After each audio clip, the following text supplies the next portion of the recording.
Every few seconds, an older adult falls, and in the United States, more than 1 in 4 adults over 65 falls every year. Most people think the problem is age, weak legs, or bad luck. It usually is not. The real problem is that balance gets less practiced, less challenged, and less reliable. And when balance fades quietly, a simple turn, a curb, or one misstep can suddenly feel dangerous. I'm Dr. William Lee, and I want to show you 3 wall moves that can begin rebuilding balance after 60 in a way that feels safe, simple, and surprisingly effective. Margaret was 72 when one shaky moment at the edge of her driveway changed how she walked everywhere. She did not fall hard, she caught herself. But after that, she moved differently, slower, smaller steps. One hand always reaching for something. I gave her 3 wall-based balance moves to practice every day. A few weeks later, she told me something simple but important. She was no longer thinking about every step. That is when you know balance is starting to come back. Your wall is enough. And we start right now. Exercise 1, the wall weight shift. Stand facing the wall with both hands resting lightly against it at chest height. Your feet should be about hip width apart and far enough back that you feel steady, not stretched. Keep your chest tall, your knees soft, and your eyes looking straight ahead. Now slowly shift your weight onto your right foot over 3 full seconds. Do not lean your whole body sideways. Let the pressure move into the right foot while your torso stays upright. Hold that position for 2 seconds. Feel the right hip, right ankle, and the muscles under the foot wake up and organize. Then slowly shift back to center over 2 seconds. Now do the same to the left side. That is 1 repetition. Do 10 on each side. This looks simple, which is exactly why most people underestimate it. But this is where better balance begins. Balance is not just standing still. Balance is the ability to move your body weight from one side to the other without losing control. Walking is a series of controlled weight shifts. Turning is a controlled weight shift. Stepping around a chair, stepping off a curb, reaching for something in the kitchen, all of it depends on how well your body can transfer weight and stay organized while it does it. Most falls do not happen because the body is completely powerless. They happen because the body loses control during transition. One foot takes more load, the ankle does not respond fast enough, the hip does not stabilize, the upper body leans too far, and that tiny loss of position becomes the wobble that starts everything. That is why this first move matters so much. It teaches your nervous system how to accept body weight on one side without panic, without stiffness, and without that rushed feeling that makes people unstable. Do not grip the wall. The wall is there for reassurance, not for support. If you grip, your hands start doing the job your feet, ankles, and hips need to relearn. Keep the contact light. Let your lower body do the work. Do not let your shoulders drift with the movement. The goal is not to sway. The goal is to control where your weight goes. Quiet upper body, steady breathing, smooth shift. Margaret told me this was the first time anyone had explained balance in a way that made sense to her. She said she always thought balance meant trying not to wobble, but when she practiced this exercise slowly, she realized balance is really about learning how to recover position before wobble turns into fear. By the end of the first week, she said her feet felt more connected to the floor, not stronger in the dramatic sense, just more present. More available. That is how balance improves at first. Quietly. Before anyone else notices it, you feel it. If this first exercise is already making balance feel more understandable than it ever has before, hit the like button right now, because the next 2 moves build on this in a way that changes how steady you feel when you walk. Exercise 2, the wall calf raise hold. Stand facing the wall with your fingertips resting lightly against it. Feet hip width apart. Both feet flat. Stand tall through your spine and keep your knees unlocked. Now slowly lift your heels off the floor over 3 full seconds until you rise onto the balls of your feet. Go as high as you comfortably can. At the top, hold for 3 seconds.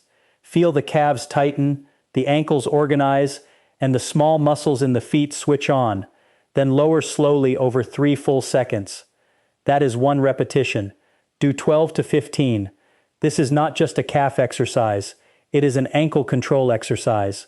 And if your balance feels unreliable, the ankle is often one of the first places to look. Every time your foot lands on uneven ground, your ankle has to make tiny, rapid adjustments to keep you upright. If those adjustments are weak, late, or uncoordinated, the entire chain above them becomes unstable. The knee stiffens, the hip grabs, the upper body braces, and suddenly what should have been a small correction becomes a dangerous one. The hold at the top is what makes this move so effective. At the top of the calf raise, your base of support becomes smaller.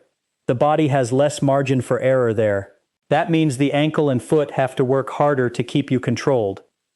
That is exactly the kind of challenge balance needs. Do not bounce. Do not rush the lowering phase. The lowering phase is where a lot of the control gets trained. Most people can lift the heels. Far fewer can lower with true control. But that control is what protects you when the ground changes unexpectedly. And again, your fingertips should not be carrying your body. They are there to reduce fear, not replace effort. Over time, you should need less contact. 3 fingers becomes 2, 2 becomes 1, 1 becomes the lightest possible touch. That progression matters, because the goal is never dependence on the wall. The wall is simply the bridge between feeling unsafe and feeling capable. Margaret said this was the move that changed how she felt when stepping off sidewalks and walking across uneven parking lots. She did not describe it as dramatic. She described it as quiet trust. Her ankles felt like they were finally reacting with her instead of lagging behind her. That is the change people are really looking for. Not a motivational speech, not borrowed confidence, real physical trust in the parts of the body that keep you upright. If these first 2 moves are already showing you why balance problems are not random, hit the like button right now. It helps this reach more adults over 60 who think feeling unsteady is just something they have to live with. Now we come to the most important move of the 3. Exercise 3, the wall single leg stand. Stand sideways next to the wall with one hand resting lightly against it. Your feet are hip-width apart. Your posture is tall. Find a fixed point straight ahead and keep your eyes there. Now slowly lift the foot farthest from the wall, just 1 inch off the floor. Not high, just enough to shift your body fully onto the standing leg. Keep the standing knee soft. Keep your hips level. Keep breathing. Hold for 10 seconds. Then lower, rest a few seconds, and switch sides. Do 5 holds on each side. This is the move that brings everything together. Because walking is not a 2-leg activity, it only feels that way. In reality, every step you take is a series of brief single-leg balances. One foot accepts your full body weight, while the other moves through space. If you cannot control one leg standing, walking will always feel less stable than it should. That is why this exercise is so powerful. It trains the exact skill your body needs every time you step, turn, or catch yourself. The wall stays beside you for one reason. Fear changes movement. The moment people feel unsafe, they tense up, they hold their breath, they grip, they stiffen the hips and shoulders. And that stiffness actually makes balance worse. Light wall contact removes enough fear that your balance system can learn. If you wobble, that does not mean you are failing. It means your system is working. A controlled wobble is information. Your foot is adjusting. Your ankle is responding. Your hip is organizing. Your nervous system is learning where center is and how to come back to it. Do not chase perfect stillness. Chase control. Keep your gaze steady on one fixed point. Your visual system helps guide balance more than most people realize. When the eyes settle, the body often settles with them. That is why looking around the room during this exercise usually makes it harder. Start with 10 seconds. Build toward 20, then 30. When 30 seconds feels steady, your next progression is not speed. It is less dependence on the wall, and only when you can do that safely should you make it harder. Margaret could only hold 6 seconds on her weaker side the first time. She looked frustrated. She thought that number meant something discouraging. I told her the opposite. 6 seconds of honest balance training tells you far more than 30 seconds of pretending to be steady while hanging onto a countertop. That changed how she approached it. She stopped trying to look stable and started trying to become stable. Within a few weeks, her hold time improved. But more importantly, her walking changed. Her turns were smoother. Her first steps were less hesitant. Her body stopped overreacting to small shifts. She was not just practicing an exercise. She was teaching her balance system how to trust itself again. And that is the real goal here. The wall weight shift teaches your body how to transfer weight from side to side with control. The wall calf raise hold strengthens the ankle and foot response that keeps you steady when the ground changes under you. The wall single leg stand trains the exact one leg control that every step of walking requires. These are not random movements. They are targeted, they are practical, and they address the real reason so many adults over 60 start feeling unsteady, even when they are still active enough to do most things. Weak balance does not usually announce itself loudly. It shows up as hesitation, a shorter stride, a hand reaching out sooner than it used to, a quiet avoidance of curbs, stairs, crowded spaces, uneven paths. The world does not actually get smaller all at once. Balance makes it smaller step by step. That is why these wall moves matter. Do them daily. Move slowly.